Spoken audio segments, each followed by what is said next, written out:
My name is John Aberth. I'm a volunteer licensed wildlife rehabilitator. Been practicing for 13 years.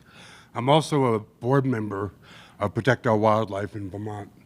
And I'm here today to talk about my rehab of a orphan beaver kit I took in on May 10th of 2020.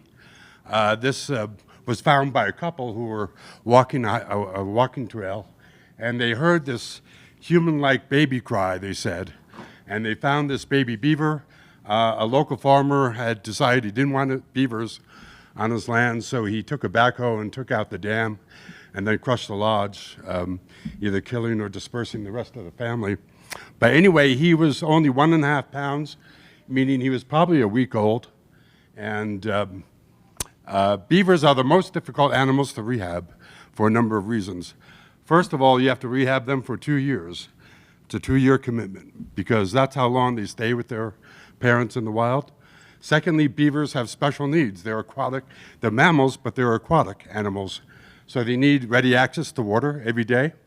And thirdly, beavers are very social animals. They mate for life. They form very close bonds within their colonies. And as a surrogate parent, you have to provide those bonds. And we say in rehab, we have to provide 3 basic things to our animals: food, shelter, and warmth. But with beavers, you have to provide a 4th thing: companionship. And if you don't provide that, beavers have been known to die of neglect under care. So anyway, one of our first challenges was how to feed BK, short for beaver kit. And we had a special milk formula that is 50% fat, 30% protein. We fed him with a syringe and a cannula. But BK took to this right away, almost very quickly. He would grab that syringe and just start sucking, and that plunger would go up all on its own. We didn't have to touch him at all. We only had to refill the syringe. And in this way, he was drinking at least a cup, sometimes 2 cups a day. We also had to swim him 4 times a day because beavers only pee and poop in water, and they also drink a lot of water for their digestion. So initially, we swam in our bathtub because it was still cold in Vermont in May, and we kept him in our bathroom for the first 2.5 months. But at the same time, we also swam him in an outdoor pool where he had more room, and eventually I built him a ramp, and he quickly learned how to use that ramp and could go in and out on his own. In terms of housing, we initially jury-rigged this hard plastic document file holder, but he quickly began chewing on that, so I swapped that out for a wooden one. But my publisher photoshopped that photo for my forthcoming book, Bringing Up Beaver, and that's being published by Pegasus Books next year. And I have pre-order cards if you want to come up after the session. And finally, companionship. I would spend as much time as I could with BK. If I was working on my computer I would do it in the bathroom. If I was taking a nap, he would sleep in the crook of my arm. And by mid-July, he was weaned off milk, and we were able to keep him in an outdoor enclosure with his dog, Lou, and his pool. But every day, several times a day, we took him to a stream not 50 feet behind our house where he could get a more natural environment. And I would walk him down to that stream, but I always had to carry him back. And that was a very wet experience. So this video shows me walking him down to the stream from his outdoor enclosure.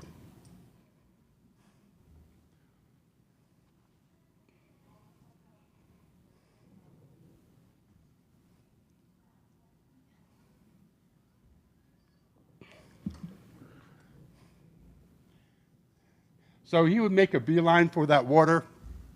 I never had to worry about him running off. The sound of flowing water acts as a siren call for these guys. And he used the same path every day, go straight down to the stream. And he would spend about an hour, there before I brought him back. Anyway, So this next short video shows him in the water, and this is some unique footage underwater that my wife took with a waterproof camera.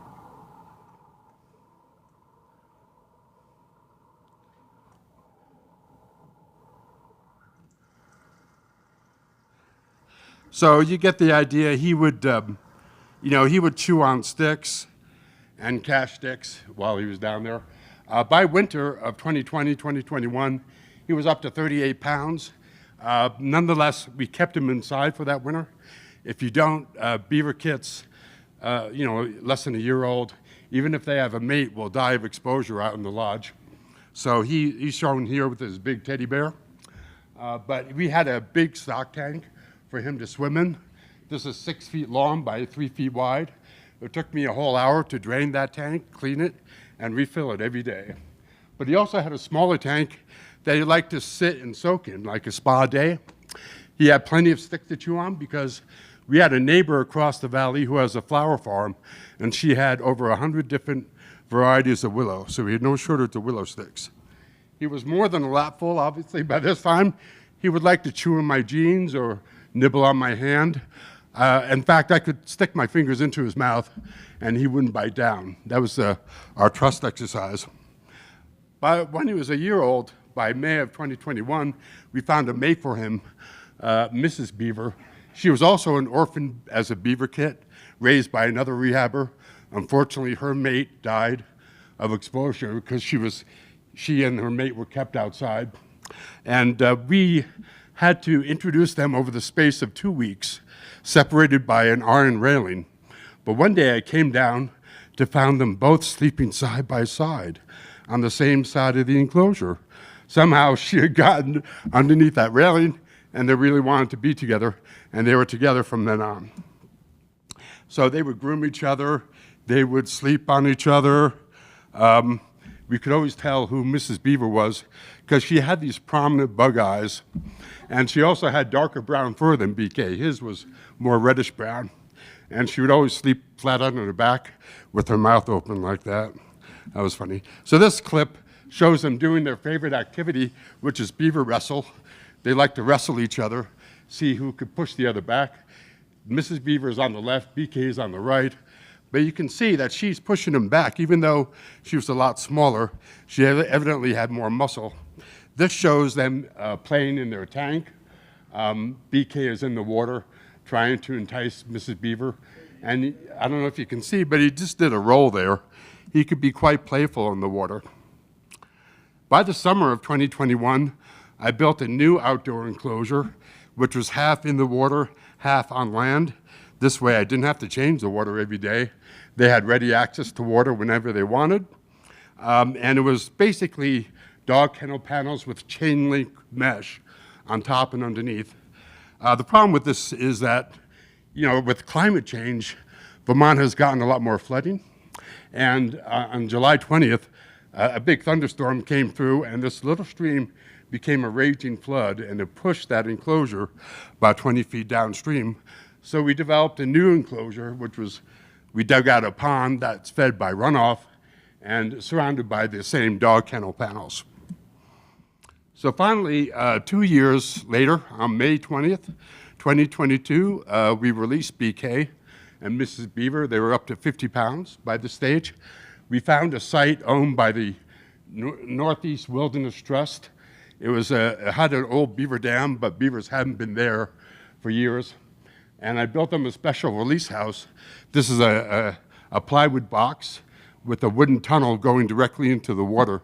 And I had to train BK and Mrs. Beaver on using this house in their enclosure before we released them. I checked up on them 4 days later. 4 days later, BK had already wilded up. He was hissing at me. He wanted me out of his territory, saying, "This is my space. Get out of my room, Dad. I'm done with you." So they wilded up pretty quickly, even though he had really been part of our family for 2 years. On Independence Day, we had a game camera. A moose came through by the release house. And the next day, my wife and I came and we took away the release house. And that was the last time I saw BK. This is the last picture I took of him swimming in his pond. It was very emotional. Anyway, I'll just end with 3 unique observations I'll make about beavers based on my experience. First is, these baby beavers love to wrestle. Why is that? I was convinced it was not just about play, but was building up their upper body strength. Beaver sex. That's not something you often see in the wild, is it? But if you want to learn more about that, you have to buy my book. Because this is a family conference. And finally, beaver play. We like to think busy as a beaver, but beavers can be very playful, especially in the water, their natural environment, just like otters. Two unique lessons I learned based on my experience. One is that, beavers form these really close bonds, whether with the human surrogates or with each other. And these bonds are what make for colony dynamics that help control, that enable beavers to self-control their populations. And trapping, even trapping of one beaver, will really have a big effect on that colony. Second, it makes no sense to have a trapping season for beavers because you might avoid orphaning beavers born in the spring, but you're going to orphan beavers born the previous year who are less than a year old. And without their parents, those beavers will die of exposure or starvation. So that's pretty cruel. I'll just end with this thought. We have to think about how we want to treat these wild animals. If there's one thing I learned from my experience is that BK was just as intelligent. He had just as much personality and just as much feelings as any dog or cat. And we have cruelty against animal laws that protect domestic animals. But for some reason, they don't apply to wild animals. And why is that? In fact, Colorado State University did a survey, and they found that 85.8% of respondents would like cruelty to wildlife to be a criminal violation. So if that was the case, trapping would be illegal. So I think we have to think about how we want to treat these animals, because how we treat these animals says much about ourselves and how we treat each other. Thank you very much.